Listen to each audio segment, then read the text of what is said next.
Ya. Assalamualaikum warahmatullahi wabarakatuh. Waalaikumsalam warahmatullahi wabarakatuh. Waalaikumsalam warahmatullahi wabarakatuh. Yang saya Patu. hormati Ibu Devi Rahmiati, SPD MPD, selaku dosen mata kuliah Landasan Pendidikan Sekolah Dasar. Izin memperkenalkan diri, saya Eva Fikala Jitzah dengan NPM 245060047. Saya Tina Fitria dengan NPM 2450663. Saya Meta Hindiani dengan NPM 2450652. Saya Zahra Aulia Nur Hasana dengan NPM 2450662. Saya Fatan Faturrahman Algipari dengan NPM 245060073. Baik, kami dari kelompok 6 akan mempresentasikan mengenai landasan historis pendidikan bagian 2 yang akan dijelaskan oleh presentator pertama, yaitu Fatan. Baik, di sini saya akan menjelaskan tentang pergerakan pada zaman pendudukan militerisme Jepang. Yang pertama ada organisasi yang bersifat sosial kemasyarakatan, ada 3 organisasi. Yang pertama ada Gerakan 3A. Untuk mendapatkan dukungan rakyat Indonesia, Jepang membentuk sebuah perkumpulan yang dinamakan Gerakan 3A. Perkumpulan ini dibentuk pada tanggal 29 Maret 1942. Sesuai dengan namanya, perkumpulan ini memiliki 3 semboyan, yaitu Nippon Cahaya Asia, Nippon Pelindung Asia, dan Nippon Pemimpin Asia. Selanjutnya, ada Pusat Tenaga Rakyat atau bisa disebut Putra. Jepang ingin membentuk organisasi massa yang dapat bekerja untuk menggerakkan rakyat. Gerakan itu bernama Pusat Tenaga Rakyat atau Putra, dibentuk tanggal 16 April 1943. Mereka kemudian disebut sebagai 4 serangkai. Sebagai ketua panitia adalah Soekarno. Tujuan Putra adalah untuk membangun dan menghidupkan kembali segala sesuatu yang telah dihancurkan oleh Belanda. Menurut Jepang, Putra bertugas untuk memusatkan segala potensi masyarakat Indonesia guna membantu Jepang dalam perang. Di samping tugas itu, Putra juga bertugas di bidang propaganda. Putra juga bertugas memperbaiki bidang sosial ekonomi. Selanjutnya ada Majelis Islam A'la Indonesia atau MIAI dan Majelis Syura Muslimin atau Masyumi. Berbeda dengan pemerintah Hindia Belanda yang cenderung anti terhadap umat Islam. Jepang lebih ingin bersahabat dengan umat Islam di Indonesia. Jepang sangat memerlukan kekuatan umat Islam untuk membantu melawan sekutu. Oleh karena itu, sebuah organisasi Islam, MIAI, yang cukup berpengaruh pada masa pemerintahan kolonial Belanda, mulai dihidupkan kembali oleh pemerintahan pendudukan Jepang. Pada tanggal 4 September 1942, MIAI diizinkan aktif kembali. Terima kasih.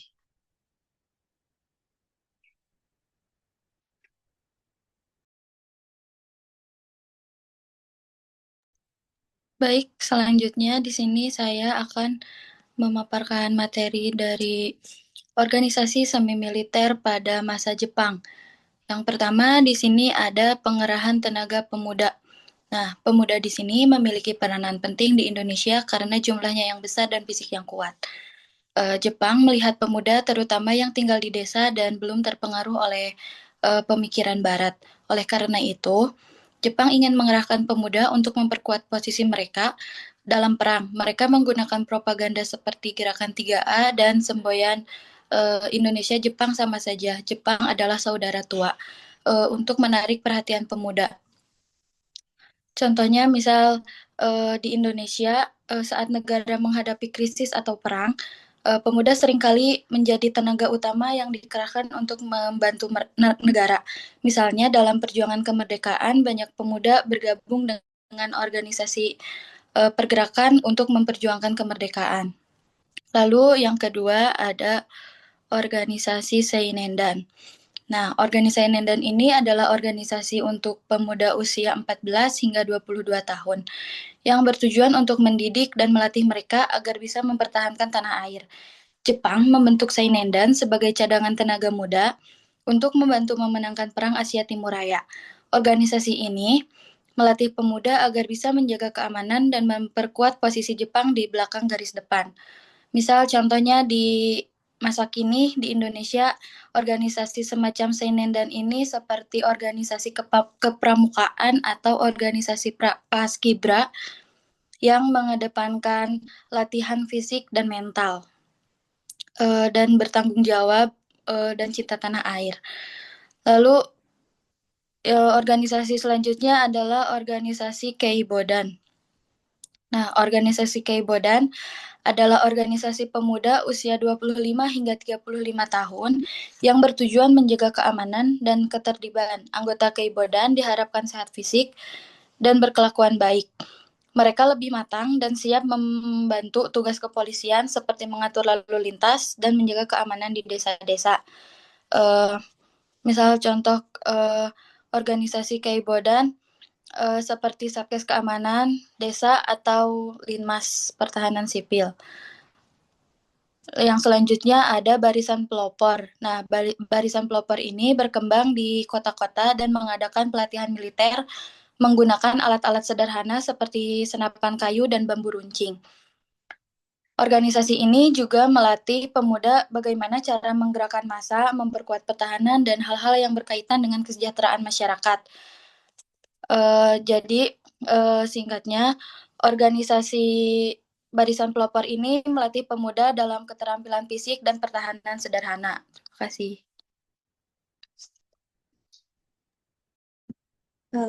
Baik, di sini saya akan melanjutkan paparan dari tim. Hizabullah pada tanggal 7 September 1944, PM Jepang, Kaiso mengeluarkan janji tentang kemerdekaan untuk Indonesia. Sementara keadaan di medan perang, Jepang mengalami berbagai kekalahan. Jepang mulai merasakan bagaimana kesulitan keadaan tersebut memicu Jepang untuk menambahkan kekuatan yang telah ada. Jepang merencanakan untuk membentuk pasukan cadangan khusus dan pemuda-pemuda Islam sebanyak 40.000 orang. 40.000 orang Masyumi. Masyumi mengusulkan kepada Jepang untuk membentuk pasukan sukarelawan yang khusus terdiri dari pemuda-pemuda Islam. Heiho yaitu pasukan pembantu, adalah prajurit Indonesia yang langsung ditempatkan di dalam organisasi militer Jepang, baik Angkatan Darat maupun Angkatan Laut. Syarat-syarat untuk menjadi tentara Heiho antara lain dari umur 18 sampai 25 tahun. Berbadan sehat, berkelakuan baik, dan berpendidikan minimal sekolah dasar. Tujuan membentuk Heiho adalah membantu tentara Jepang kegiatannya antara lain membangun kubu-kubu pertahanan, menjaga kamp tahanan, dan membantu perang tentara Jepang. Belum. Oke lah. Tentara Jepang di medan perang. Lanjut. Ya, di sini ada peta. Peta adalah organisasi militer yang pemimpinnya bangsa Indonesia yang mendapatkan latihan kemiliteran. Mula-mula yang ditugaskan untuk melatih anggota peta adalah seksi khusus dari bagian intelijen yang disebut Tokubetsuhan. Bahkan sebelum ada perintah pembentukan peta, bagian Tokubetsuhan sudah melatih para pemuda Indonesia untuk tugas intelijen latihan. Tugas intelijen dipimpin oleh Yanagawa.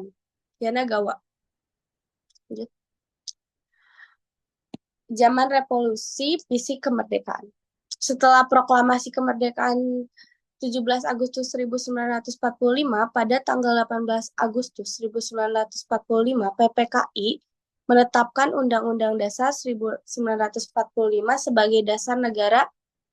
Sejak saat ini, jenjang dan jenis pendidikan mulai disempurnakan dan disesuaikan dengan kebutuhan bangsa Indonesia. Contoh, sekolah negeri zaman Jepang, Sokoto Chu Dako dan Choto Chu Gakko diubah menjadi SMTP dan SMTA.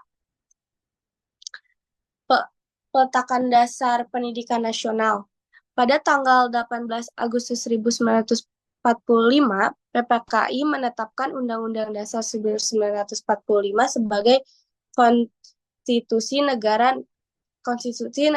Namun setelah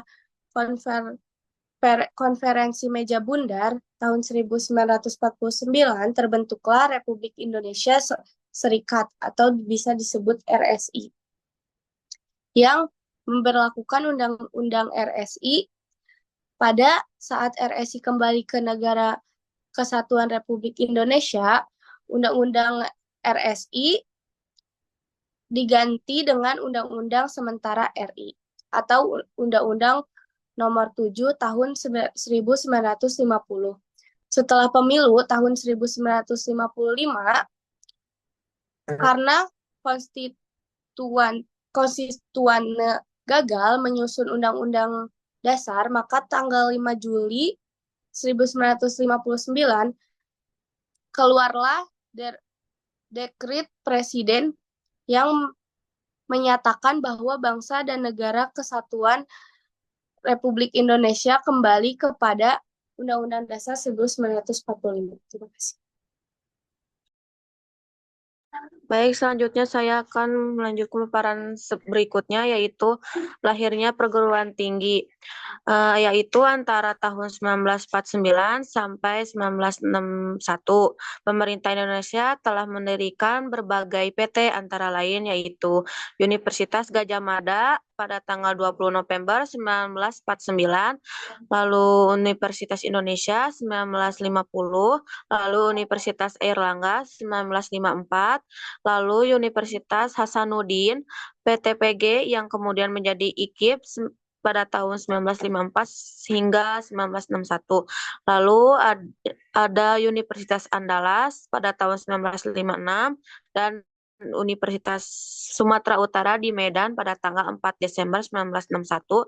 Lahir UU No. 22 tahun 1961 tentang perguruan tinggi. Lalu selanjutnya daerah pembangunan nasional semesta berencana tahap pertama pada tahun 1961 sampai 1969, yaitu setelah pemberontakan G30 SPKI dapat ditumpas, terjadi suatu keadaan peralihan masyarakat Indonesia dari Orde Lama ke Orde Baru. Dalam menegakkan Orde Baru ini terlibat secara aktif golongan intelektual yang dikenal sebagai KMI dan KAPPI yang melonggarkan Tritura. Khususnya dalam bidang pendidikan pada masa ini, prinsip pendidikan Patija Wardana kemudian disusul oleh sistem pendidikan nasional Pancasila. Terima kasih. Baik, di sini saya akan memaparkan materi mengenai pendidikan pada masa PJP 1 1969 sampai 1996. PJP adalah pembangunan jangka panjang 25 tahun pertama yang dimulai berlangsung dari 1 April 1969 sampai 31 Maret 1994.